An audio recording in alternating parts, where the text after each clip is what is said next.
Signal, Telegram, WhatsApp, Proton Mail, Tutanota. What do these encrypted applications and services have in common that make them unsafe? After all, they're encrypted, right? Today we're going to challenge your intellect with the correct kind of thinking so you understand where the privacy dangers lurk. It's not enough to listen to pundits say, use this app or that email service. It is not enough to say that something is encrypted. This is actually extra dangerous because those of you who use encrypted apps are already in a subset that can be targeted as people with something to hide. There are other factors to consider when using apps, and these are what intelligence agencies call SIGINT, signals intelligence. And surprisingly, the lack of understanding of these factors can lead to some damning evidence. Are you ready for a brain puzzle? Then hang on because it's coming up next. What I'm going to focus on today is a type of metadata that actually reveals too much about who we are conversing with in encrypted channels. We're not going to call this SIGINT, but we're going to refer to this in examples that each of you can easily understand. And this can be used against us in many ways, even though the encryption itself may not be broken. The problem with many of these apps and services that I listed in this video is that they're able to create what is called a relationship map. This means your identity can be derived just from who you associate with.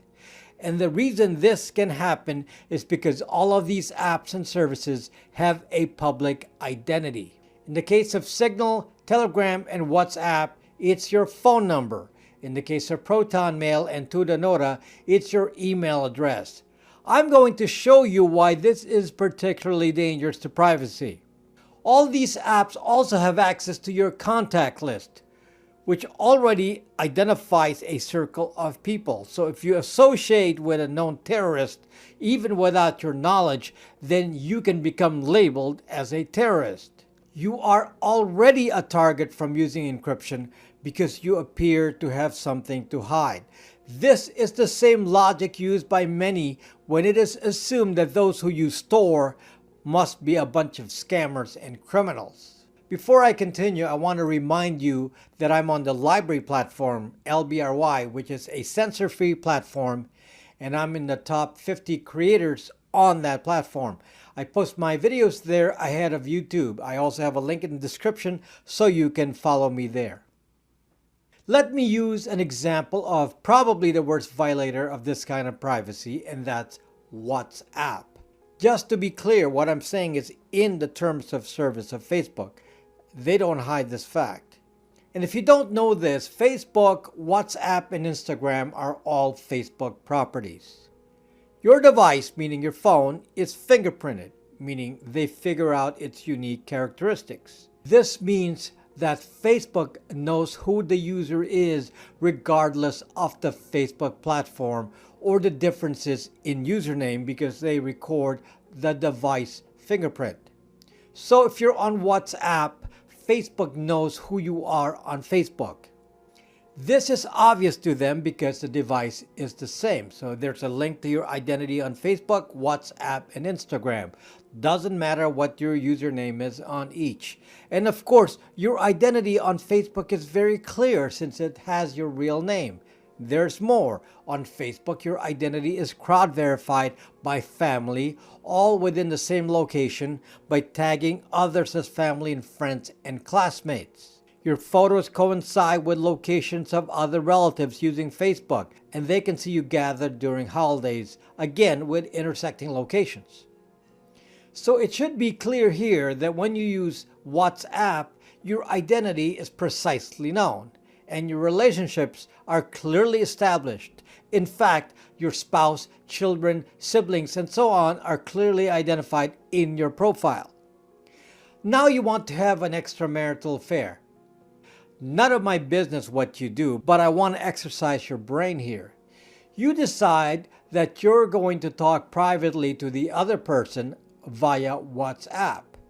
Yes, WhatsApp is encrypted, even claimed as end-to-end encryption like Signal or Telegram, which is not always true, but for this video I will not get into that.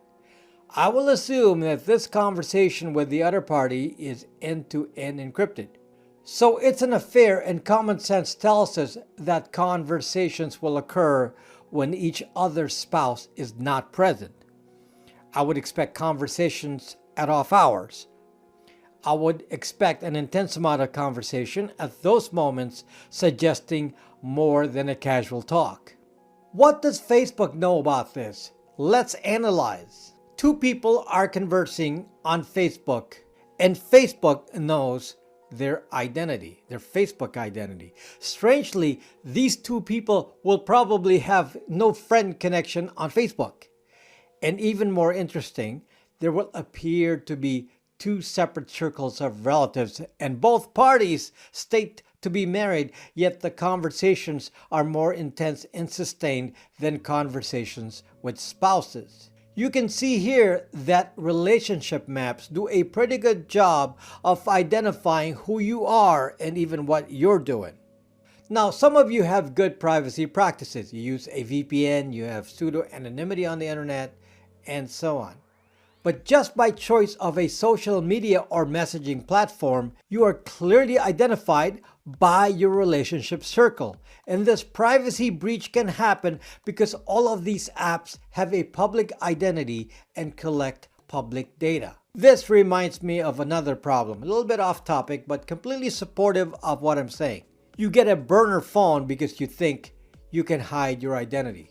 But you call your mother or your wife every day. So you're not identified by your current device phone number, but who you are connecting to. Signal and Telegram, though popular as secure platforms, have the same problem as WhatsApp with Facebook. A little less extreme because the only identity you've given them in theory is your phone number and a contact list.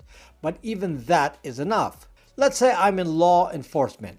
I'm looking for suspects in a hacking case. I have a list of these suspects, and I've already subpoenaed the phone numbers of the suspects, which is easily acquired from the carriers. This is hard to hide because of Know Your Customer KYC laws. All I do then is to plug in those phone numbers into a contact list. Then I upload a contact list to all the E2EE apps like Signal, Telegram, and WhatsApp. Those apps will dutifully tell me which of these people are on these apps. I will then get a list of people with something to hide. These people move up to the top of my surveillance list. Do you see how this is a breach of privacy? Let me give you another example of how privacy can be ruined using a contact list. I don't have a real Facebook account. I did have a test Facebook account which had no friends, no posts, no photos, not a real name. I just use it to test the privacy flaws of Facebook. One of the things I often check is the recommended friends. As long as the recommended friends are not people I actually know, then I'm doing a good job of not getting fingerprinted. One day, I went into this Facebook account, and with all the protections I do, Tor, VPN, browser isolation, and so on, I was surprised to see that it was recommending friends that were people I actually knew. This really shocked me, and I realized then that I made a mistake. I made an email address for just this particular use on Facebook, and I forgot that I gave this email to a particular organization I belong to. So during a mass mailing of this organization, my email address reached some of the people on the list and got imported to their contact list. Then those contact lists were uploaded to Facebook later, and then I was zucked because now my test account was tainted and I could easily now be identified with a general location just from my association with people on my contact list. Those associations can be implied. It could be an employer, a club, a church, a political party, and so on, just by looking at the common intersections of activities of people in a contact list. You can easily be profiled with that. Is it possible to use some of these apps in a safe way?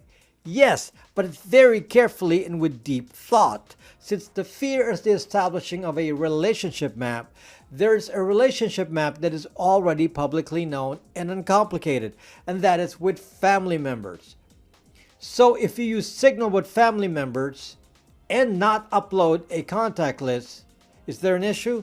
No. I use Signal with family. It has the best voice over IP with encryption. It has a mostly safe video calling. Not 100%, but good enough for casual use. Would I use Signal with people I don't know or don't want to be associated with? Hell no. And I'm not going to give out my phone number. So people are quick to tell me what apps I should use because of such and such encryption, when the actual problem is the public identity and the contact list. All elements in the creation of a scary relationship map. In the Snowden movie, the relationship map was used to justify surveillance by the NSA. Using several degrees of separation from a known target, which I think was a Saudi banker, the NSA could tell who was connected to whom based on metadata, from conversations on phones, messaging, and so on. And in the movie, the target was actually someone the NSA agent knew, and it was used to justify spying on family, girlfriends, enemies, and so forth. If you want to be safer on the internet, think, people. This is more complex than some pundits claim. You need to be aware of contact lists, identities, and other metadata like intersections of locations. Don't believe everyone that claims that some new platform is best for you.